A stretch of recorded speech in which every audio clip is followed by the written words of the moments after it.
Well, hello and welcome to another episode of Ending Physician Overwhelm. I'm thrilled to have you join me today and excited to announce that I've got some new help on board. My son will be helping me with editing, and he just gave me some recommendations for a way to click record without making any sound. So if you notice the absence of sound, thank you, Elliot.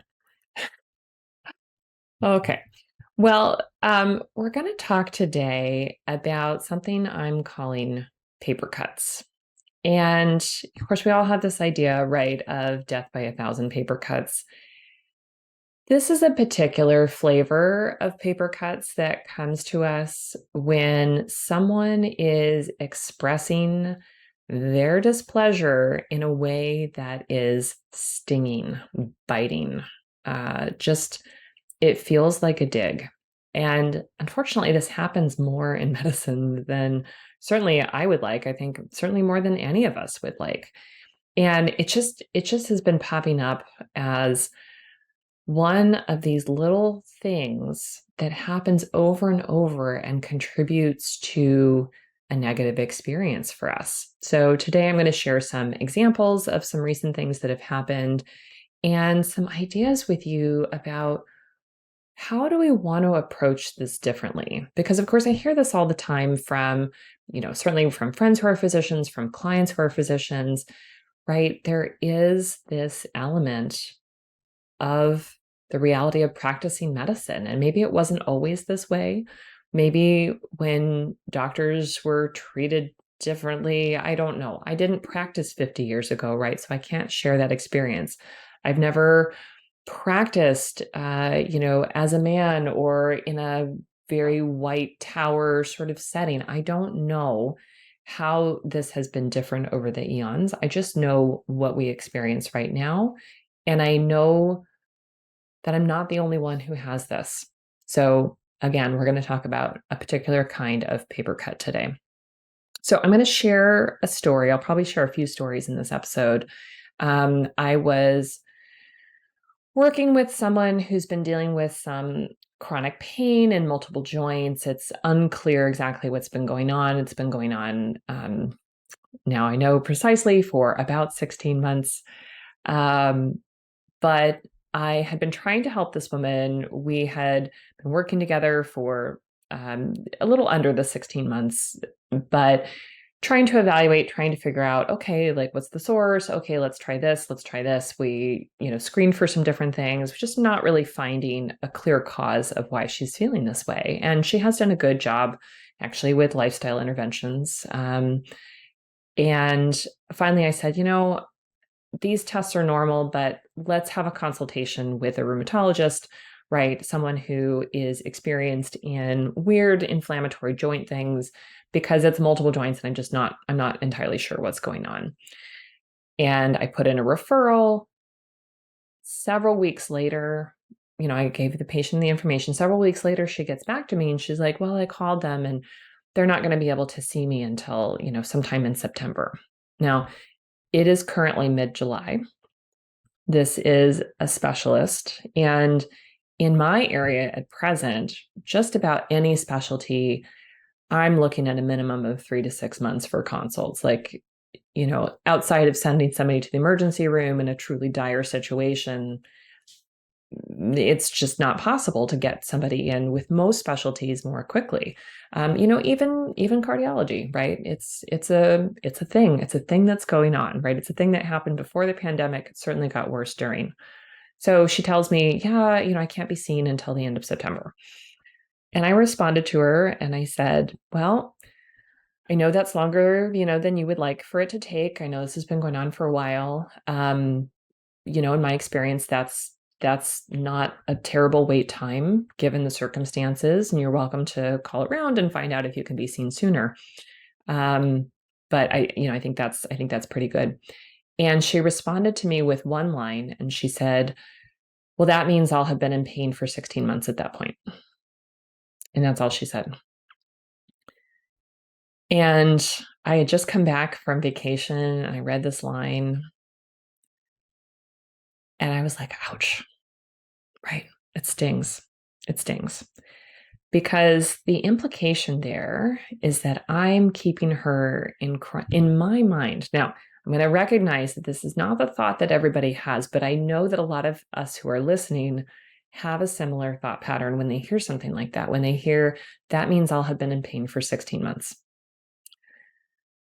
My immediate, highly practiced reaction is, ouch, she's blaming me for her being in pain. Like, it's my fault that she's having to wait, that she's been in pain this long.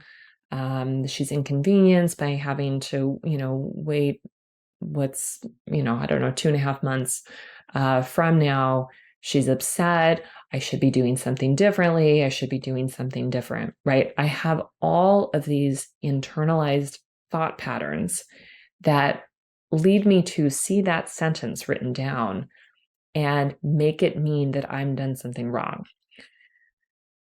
And this happens to us over and over and over again, right? Where we get these little dig statements. It's not usually someone yelling at us or, screaming at us, or it can be a sentence in a portal message, right? But it's the sting. And again, we've internalized often this train of thinking that immediately takes us to this place where I've done something wrong. I'm not doing enough. I'm not a good enough doctor. I shouldn't be doing this. I shouldn't even be practicing medicine. I should, go and do something else. I'm just such a bad person. It's a really common, very destructive thought pattern. The sentence that she said, is like a paper cut, right? But our internal dialogue that follows that, right, for many of us, ends up creating a quite deep wound, right? Because it's multiple paper cuts like that happen over and over and over again. Think about other statements that you've seen recently or heard recently from patients, or, it could even be from staff, where the actual words that were said or written aren't particularly vitriolic, or sometimes they will be, but it might be something like, well, you didn't have an opening, and so I couldn't get care. Well, you told me that this was going to be okay. Well, why didn't you do this thing? And somebody calling in recently, she's going to be traveling. She wanted to get malaria prophylaxis pills. My front desk staff told her appropriately, as according to policy, we don't do travel medicine consults, because of course she probably doesn't just need malaria pills, right? She needs someone to sit down with her, look at where she's going, decide, is she up to date with this, right? And we don't do that anymore in our office because we don't get paid and people get upset about having to pay cash for that. But we have a lovely, lovely local pharmacy that does, great consultations for that for flat fee. And they, prescribe and they give vaccinations, like they do it all, and they do a great job. So she was referred to that.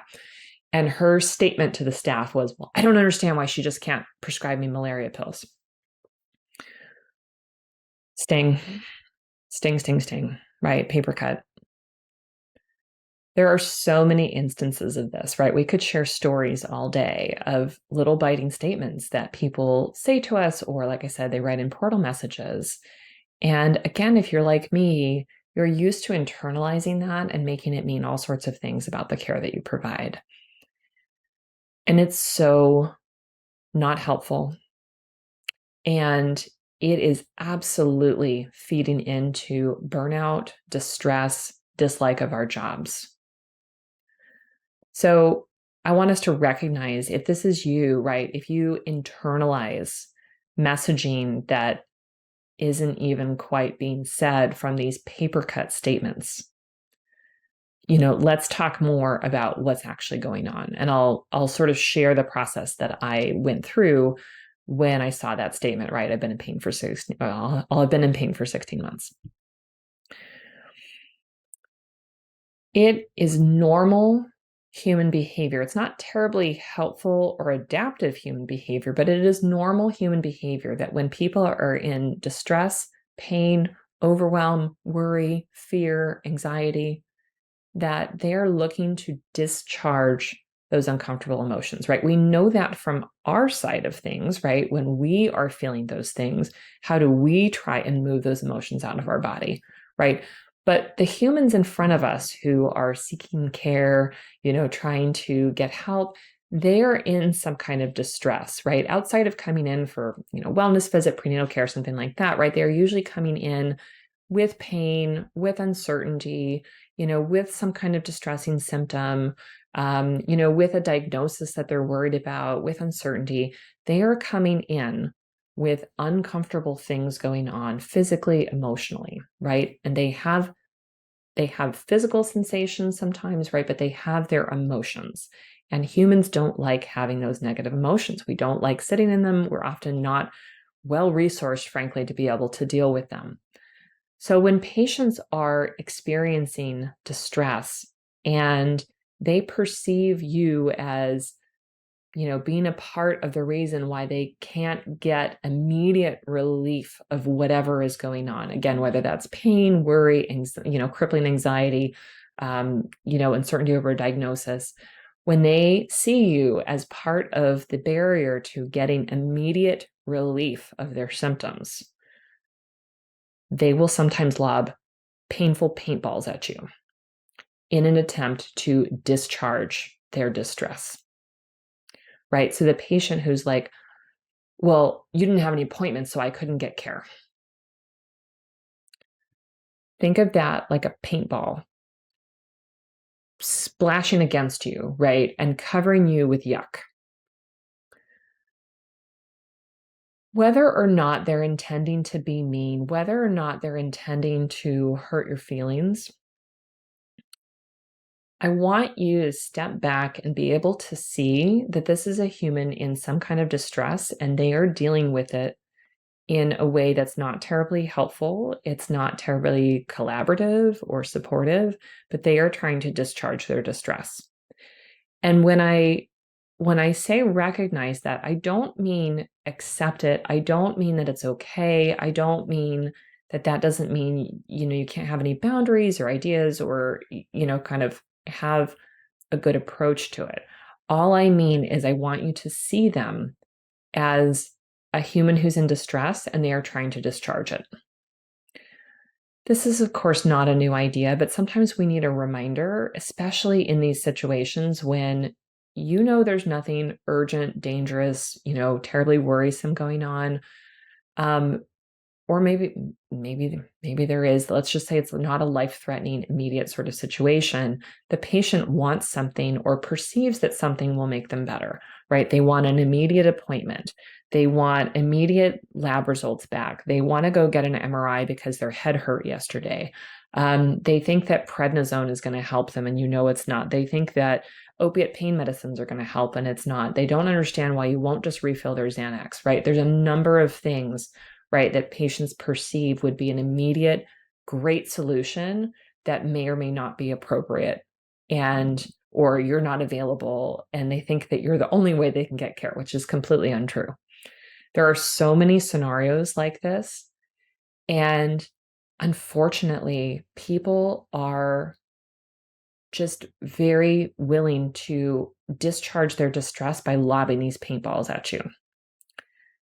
And again, I just want us to acknowledge that, and I want us to start seeing, kind of those statements, those paper cuts, for what they are. They are a person trying to discharge distress. Now, it doesn't mean that I have to, walk around covered in paint, right, from all these paintballs. It doesn't mean that I can't protect myself. It doesn't mean that I can't set reasonable boundaries, that we can't have policies in place. It doesn't mean that I should be available to them 24/7, right? Because that's impossible.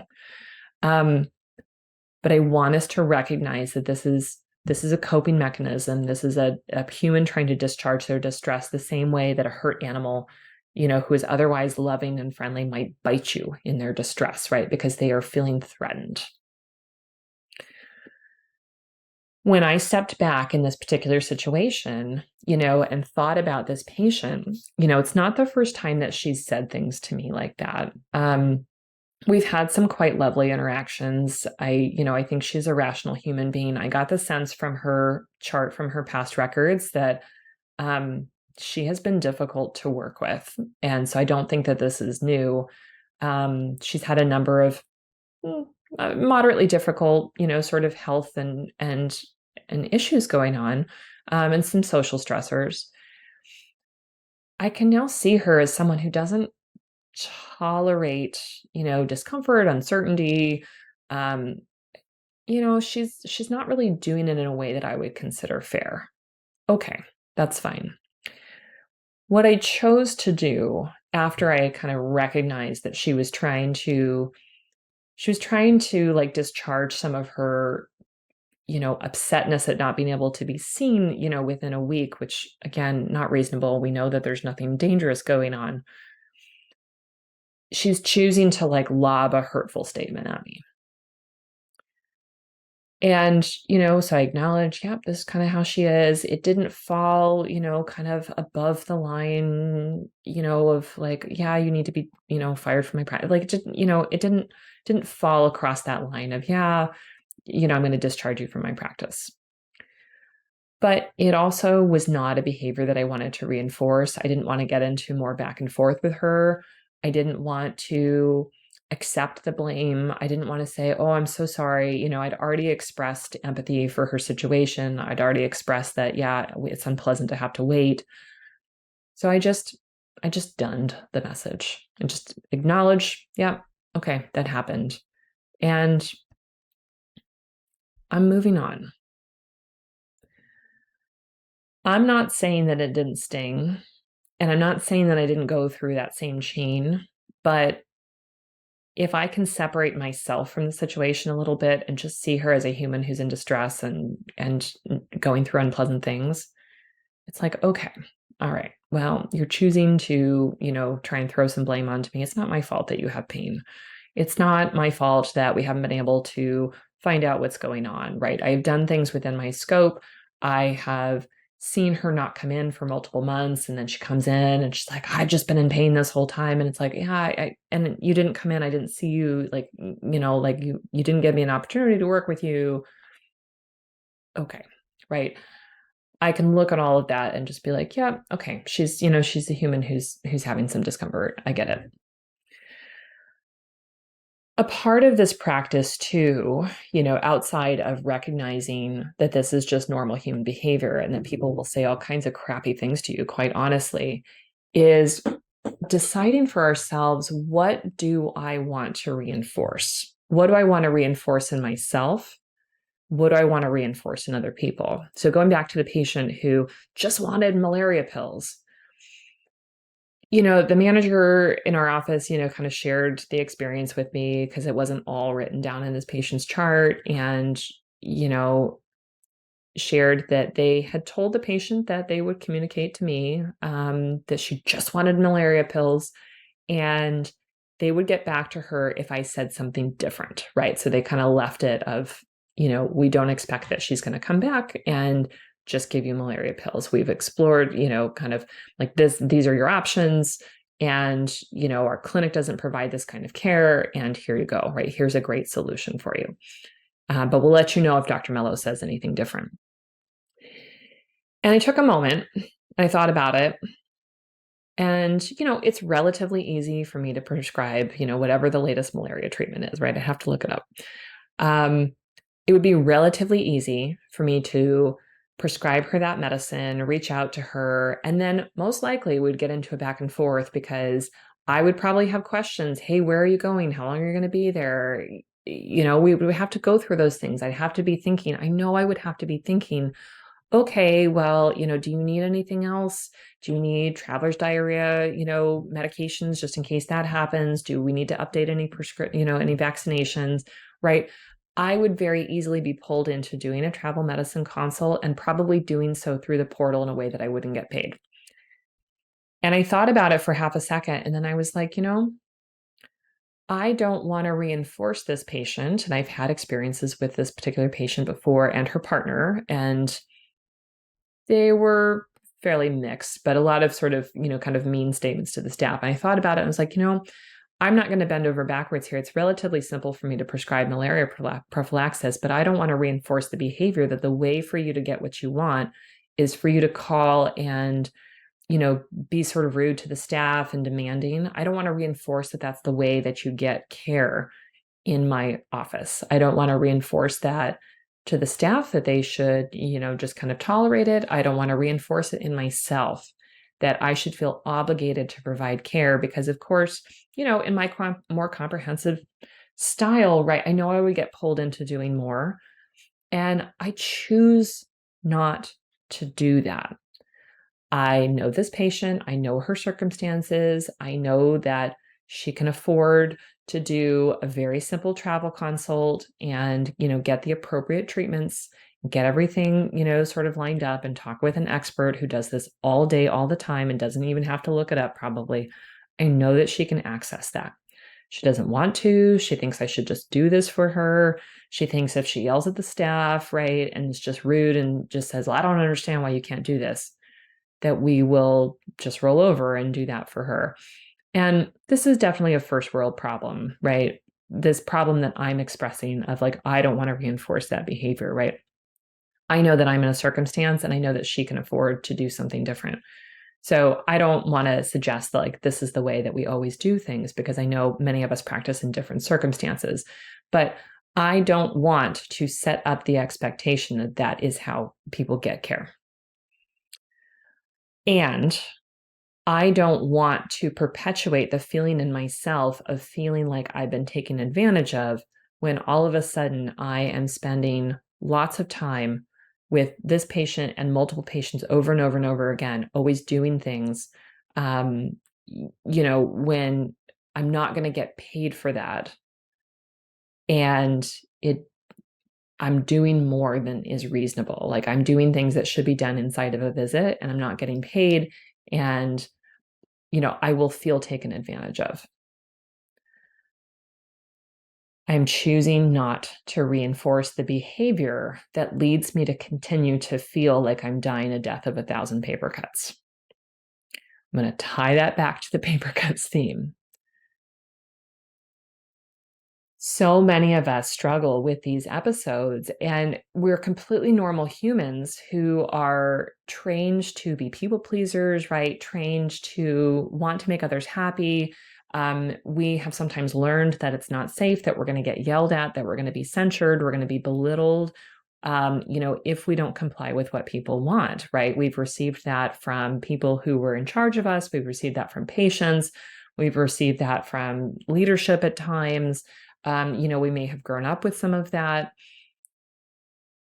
We may feel in our bodies that it is unsafe to say no, to set boundaries, to, set reasonable expectations, and that our goal is just to serve other people. And this is just another example of how we can start to move away from that tendency, right? The paper cut will still happen because people will still say jerky things.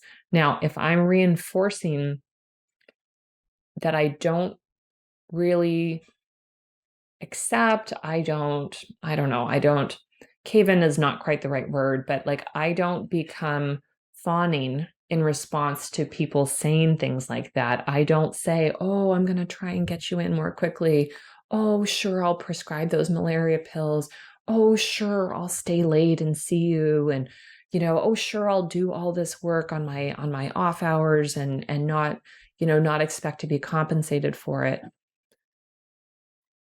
If I want to let go of feeling like I'm dying a death of 1,000 paper cuts, right, then I'm not going to continue to reinforce those behaviors for myself or for them. It doesn't mean that I don't feel the sting, right? You will still feel the sting when people say things. You will still feel bad when something bad happens to someone.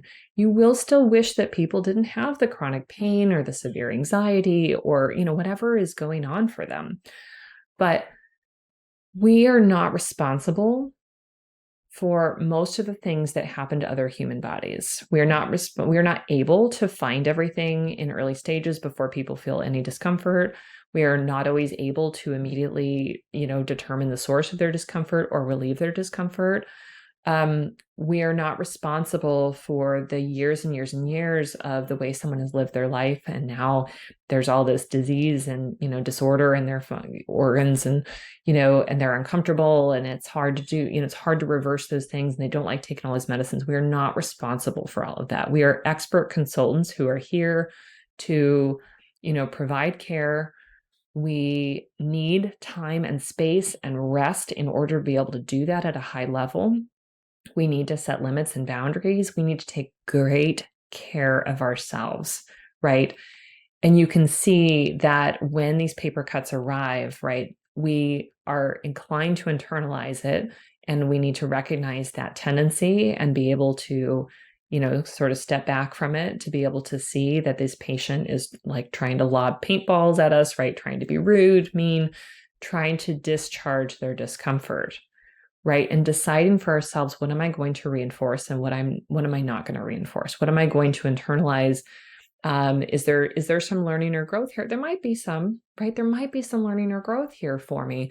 I might choose to do something in a different way. I might choose to set some limits. I might choose to have a conversation. Hey, it's not okay to yell at the staff like that. Hey, the way we have a policy that we don't provide this or we do provide that. Hey, I want to acknowledge that it's hard to wait for a specialty consult. I could choose to learn and do something differently, but I'm not going to accept the blame or the responsibility for everyone's disease, everyone's distress, everyone's sense that I am withholding something from them by quote unquote not being available for them or not prescribing them the opiates that they want or the Xanax or, not being able to immediately get them an MRI from a clinic, right? Like I don't have a bat phone. I can't order a specialist to see you. I can't order an immediate MRI in my setting. No, you're going to have to face the discomfort of going to the emergency room if you really think that that's what's going on. And they may still say no. I can't materialize a specialist for you. There are so many examples that we could share, right? And I'm sure that you all have stories, right, where patients have just made these statements that are typically, they're not necessarily deeply harsh, but they sting and they sting over and over and over again. And we just carry them until they become deep, welting wounds. Let's not do that anymore. Next time that happens, or you can even think about a recent experience, really sit down with that and think, okay, what was going on? What was actually said? What did I make it mean? What was the patient experiencing? Can I see them as a human being who's doing a not very helpful thing of trying to like throw a paintball at me in hopes that they'll feel better or hopes that it will open something that they think that they want right now, which is not currently available to them? Can I look at this and see, is there any behavior that I need to reinforce or stop reinforcing for myself, for them, for staff? Like, what is that?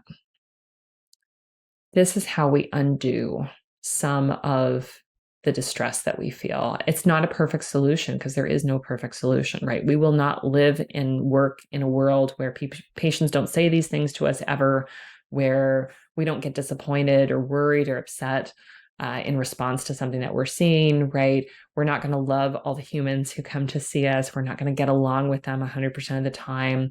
They're not always going to be grateful or thankful to be in front of us. They're not always going to be excited to come in and do their wellness visit or, hear the bad news that we have to share with them. Bad stuff's going to happen and it's going to just be a reality. And so if we want to stay in medicine, we need to learn not to toughen up, man up, like all of that. That's not helpful. We're humans. We have emotions. We need to process them. So this is an opportunity for us to do that so that the burden of the work that we do just feels lighter. It's never going to be an easy job. It's never going to be an easy job. You're going to have some days that suck. You're going to have hopefully some days that are good and some encounters that are good and some encounters that suck. Some results that you are excited about, some results that you are not excited about, some conversations you do not want to have, and some conversations that you're so glad that happened, right? We know that that is the reality. So utilize this process to help yourself get some of those paper cuts off of your back. All right, I'm going to stop chattering. Thank you as always for listening. Thank you to Elliot for your tech advice. We'll see. We'll see how that works. And until I talk to you next time, have a great week. Take care.